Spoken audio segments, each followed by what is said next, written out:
And eventually, you know, in the way we gratify or blame people, let's make sure that we make those who do not cooperate bear the cost. Very often, those who we blame are not those who don't cooperate. And those that we gratify are not those who cooperate. This is a matrix organization, railway company. Despite the matrix, their target is 94% of their trains should be on time. This is their target. It is a state-owned company. The contract with the state is 94% of our trains will be on time. In reality, for the last 10 years, only 80% of their trains were on time. 20% of their trains are late. How are they organized? Very clear org chart, very clear roles in the matrix. Everything is well defined in terms of boxes, you know. 6 functions in every station determine the timeliness of the trains. Maintenance, where the train spend the night, people who close the door of the train, the ticket inspectors who put the train on the right platform, the passengers in the right train, who start and drive the train, etc. Clear rules, clear boundaries, tell me where my accountability starts, where do they end. Everything is very clear, I can tell you. Clear KPIs, 99% timeliness, individual targets for each function. It works on paper. You know, if every unit delays 1 train at most, the 6 of them will have delayed 6 trains and 94 trains will be on time. It works wonderful. And whenever a train is late, they go through a scientific investigation to know who is guilty. Who is responsible for the delay? And when they have found who is guilty, the number 2 of the company directly calls the poor supervisor responsible for the delay, shouting at him, "You have delayed a train, forget about your annual bonus, forget about your promotion, forget about everything." They spend 4,000 hours per year per station in this scientific investigation because nobody says, "It's me responsible for the delay, look." No, it's the others, not me. But people say this 99% on paper, but in reality it's totally unrealistic. Look, we have a rule for everything, notably how long it takes to board a passenger. 12 seconds on average. Great, 12 seconds to board a passenger. And then we close the door, fine. But sometimes the passenger consists of 7 sub-passengers. And if after 12 seconds for the train to leave on time, you close the door in the middle of the passenger, you have a big problem when the parents in the train say bye-bye to their children who stayed on the platform. So they say sometimes we cannot close the doors on time. We have to delay the train. What is the solution? If we had more time, 25 seconds to board the passenger, more trains, more people to push everybody in the train, more resources. The second TV. Why don't you think about more cooperation? You could do with less ambitious individual targets, 99%. No, you can have a delay maintenance, 5 minutes, 10 minutes. If you cooperate with the station, if you inform them, if you are transparent, when you communicate, I will have a 5 minutes delay. If then the station cooperate, okay, I will pre-position passengers so that when the train arrives, they are exactly at the right place. Then it will not take 15 minutes for boarding, 10 will be enough, and the 5 minutes of initial delay will be absorbed thanks to this cooperation. Not more resources, more stress, more pressure, more equipment, more trains, more agents, more cooperation, communication, transparency, informing, relaying, anticipating, absorbing. But nobody cooperates. They don't cooperate. Why? They are stupid. They have not understood the value of cooperation. My tip is that whenever you try to understand why people don't cooperate, don't assume that it is because they are stupid. Because in reality, usually when people don't cooperate, it's because they are intelligent. This is the trick. And the more people are intelligent, as you said, the more it is difficult. Let me explain. Why don't they cooperate? This is an interesting analysis that you can do, that yesterday we started in Niels' group. Look at what people do, their behaviors. They don't cooperate. But why don't they cooperate?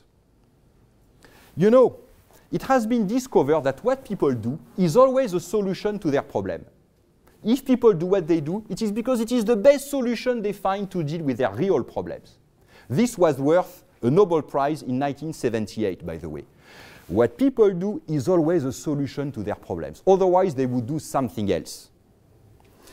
given their resources, their information, their budget, their power, their knowledge, their experience, their skills, whatever they have, their tools, their equipment, and given their constraints, dependency on others who don't cooperate with them, lack of information, lack of skills, whatever. In that case, you know what is the real goal of the unit managers? It is not to put the trains on time. It doesn't make a difference to them whether the train is on time or not. Their real goal is never be found guilty for a delay. Very different. Never be found guilty for a delay. What is their resource? The other functions. Not because they could help them, but because they could create a bigger delay and take the blame.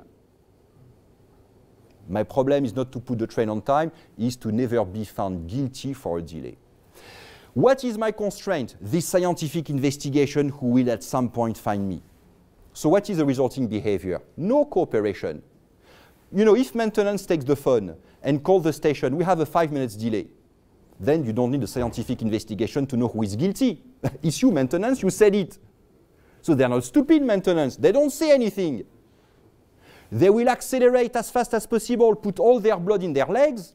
5 minutes, only 4, only 3, only 2 minutes of delay. But sometimes 1 minute is enough to delay the train and the whole network. And they don't pass the baton in the most effective way to the station. So we have understood why people don't cooperate. Not because they are stupid, but because they are intelligent. What would be stupid would be to cooperate in that situation. Don't you think so? If you cooperate, you call the others. You say, I am guilty for the delay, but then you take the blame. Thank you. Will you do anything? No, it's not my job. So, if people don't cooperate, it's not because they are stupid, but because they are intelligent. They adjust to their situation. This is the situation we have created for these guys. Because of the way we try to look for the root cause for the delay. Normally, people try to protect themselves. When they understood why people did what they do, then they had the solution. They used the smart rules, notably this one. Remember? Make those who don't cooperate bear the cost. The number 2 of the company, the one who used to call directly the poor supervisor, he said, all this is my fault. Because the rule that we are using is basically, when one unit delays the others, it takes the blame, because it was the root cause for the delay. But when you are the root cause for a problem, usually you have not done it on purpose. Nobody says, this morning I will have an unexpected problem and delay a train. So he said, but the others, when they don't cooperate to compensate, to anticipate, to relay, to absorb, they have decided not to cooperate. So he said, now we are going to reverse the rule. When one unit delays the others, who takes the blame? The others. Gosh, big surprise. He said, yes, it's normal. When we are the root cause, we have not decided to be the root cause. When we don't cooperate, we have decided not to cooperate. Of course, if after 6 months, we are still the same root cause for the same problem because we have not done our continuous improvement homework, then we'll take the blame. But we don't jump automatically from being the root cause to taking the blame. We shift from a technical criterion, being the root cause, to an organizational criterion. Have you cooperated or not? Doing that in 4 months on 600 trains per week, 6 pilots, 600 trains per week. In 4 months, they moved from 80% to 95% timeliness. It works all the time. Whenever you improve cooperation, you improve results at constant level of resources. And timeliness used to be their weak point. Today, it is their strong point. Today, they advertise. They communicate on timeliness. This is their new advertisement, their new communication campaign. It may be surprising, but 89% of our trains are on time because now they are leveraging, rolling out all this on the full network, and on the full network, not the pilots, they are already moving from 80 to almost 90% timeliness. The most important part of the advertisement is not the young couple here. It is what happens here that you may see, the parents arriving from holiday on time that nobody expected to arrive on time because they come by train. But now the trains are on time, okay? So this is basically what this is all about, understanding the need to collaborate, basically. What are our needs for collaboration? This is what the needs group did yesterday. then what are the obstacles to collaboration and what are the solutions? And you can think about various solutions. It can be, as I said, changing the criterion, creating new career paths that expose people to the consequences of their actions, creating rich objectives, removing some resources, reinforcing our managers by removing some rules, by refusing escalation, by changing some KPIs, some rewards, the target setting process. The target setting process is to help, you know, I'm working with also the CEO of Lego. You know, the CEO of Lego, Jürgen Knorstorp, the way he applies this, he says blame is not for failure. Blame is not for failure. It is for failing to help or ask for help. It changes everything. If I know I will not be blamed for failing, but for failing to help or ask for help, suddenly it becomes in my interest to be as transparent as possible about my real weakness, my real strengths, my real forecast, my real information. It changes everything. Focusing on cooperation. So I have to stop because I've been too long already.